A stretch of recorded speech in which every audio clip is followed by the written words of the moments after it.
আসসালামু আলাইকুম। স্বাগত জানাচ্ছি বিডি চ্যানেল 4 রাতের সংবাদে। সাথে আছে আমি লৌরা চৌধুরী। শুরুতে আলমগীর হোসেন সিটি সংবাদ শিরোনাম।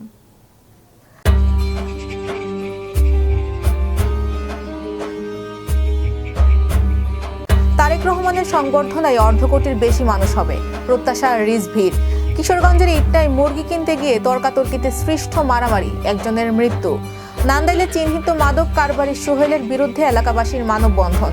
ঈশ্বরগঞ্জে 2 বাসের মুখোমুখি সংঘর্ষ, আহত 11, একজনের অবস্থা আশঙ্কাজনক। তারেক রহমানের স্বদেশ প্রত্যাবর্তনকে কেন্দ্র করে নান্দাইলে যুবদলের বর্ণাঢ্য আনন্দ মিছিল। দিল্লিতে বাংলাদেশ হাই কমিশনের সামনে বিক্ষোভ, ব্যারিকেড ভেঙে ঢোকার চেষ্টা। নেইমারের হাঁটুতে সফল অস্ত্রোপচার। শুনছিলেন আলমগীর হোসেন সিটি সংবাদ শিরোনাম। এবার সিটি ল্যাব বিস্তারিত।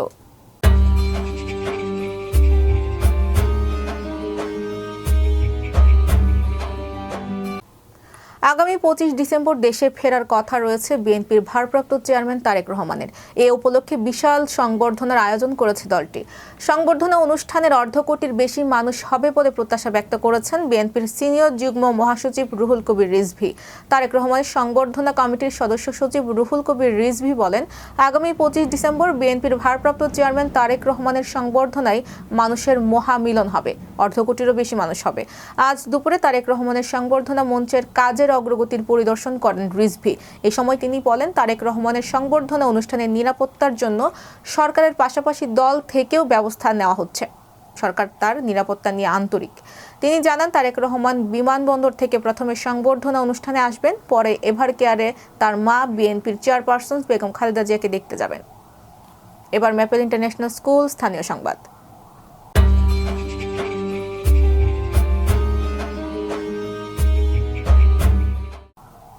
কিশোরগঞ্জের ইটনায় মুরগি কিনতে গিয়ে সৃষ্ট মারামারিতে আয়ুব আলী নামে একজনের মৃত্যু হয়েছে।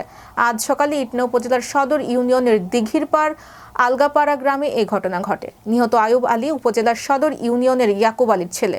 স্থানীয় সূত্রে জানা যায়, আফজাল মিয়ার খামারে মুরগি কিনতে যান আয়ুব আলী। এ সময় সিরিয়াল নিয়ে মুজিবুর মিয়ার সঙ্গে তার কথা কাটাকাটি হয়। এক পর্যায়ে মুজিবুর মিয়ার ছেলেরা আয়ুব আলীর উপর কিল ঘুষি ও মারধর শুরু করে। পরে স্থানীয়রা তাকে উদ্ধার করে ইটনা উপজেলা স্বাস্থ্য কমপ্লেক্সে নিয়ে গেলে কর্তব্যরত চিকিৎসক তাকে মৃত ঘোষণা করেন। নিহতের পরিবারের সদস্য বাহারুদ্দিন অভিযোগ করে বলেন, মুরগি কেনার সময় সিরিয়াল নিয়ে তর্কের জেরে মুজিবুর মিয়ার ছেলে সাব্বির সহ 3-4 জন মিলে আয়ুব আলীকে পিটিয়ে হত্যা করেছে। আমরা এর দৃষ্টান্তমূলক শাস্তি চাই। নান্দাইলে চিহ্নিত মাদক কারবারিদের বিরুদ্ধে বিক্ষোভ ও মানববন্ধন করেছে স্থানীয় বাসিন্দারা। আজ দুপুরে উপজেলার সিংরৈল ইউনিয়নের কিসমত কচুরি ঈদগাহ মাঠের সামনে এই মানববন্ধন অনুষ্ঠিত হয়। এতে শতাধিক নারী পুরুষ অংশ নেন।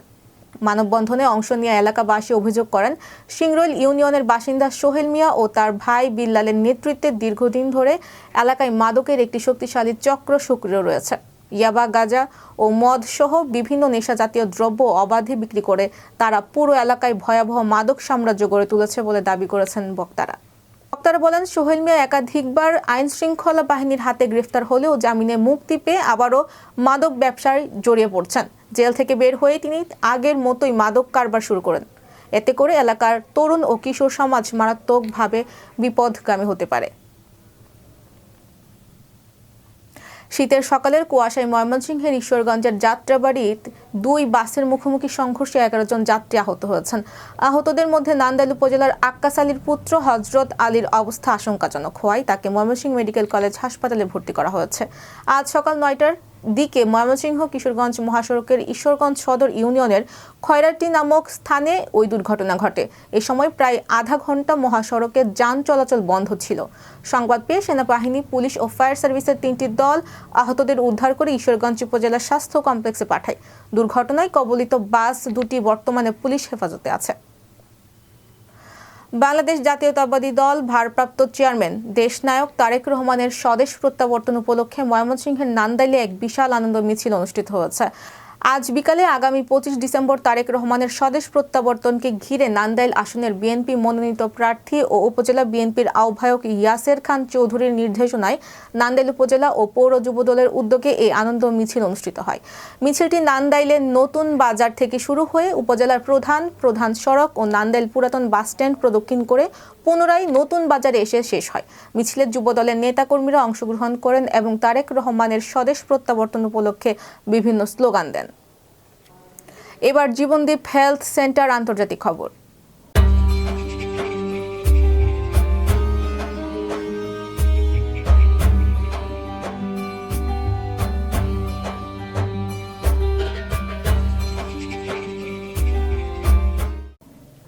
ভারতের রাজধানী দিল্লিতে বাংলাদেশ হাই কমিশনের সামনে বিক্ষোভ করছে হিন্দুত্ববাদী সংগঠন বিশ্ব হিন্দু পরিষদ ও বজরং দল।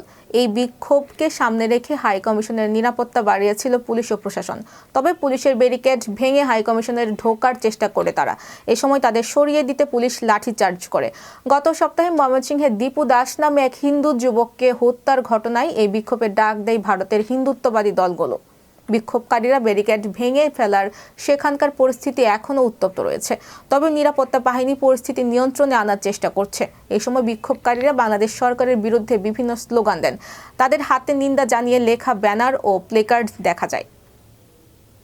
এবার কনস্ট্রাকশন জোন খেলার খবর।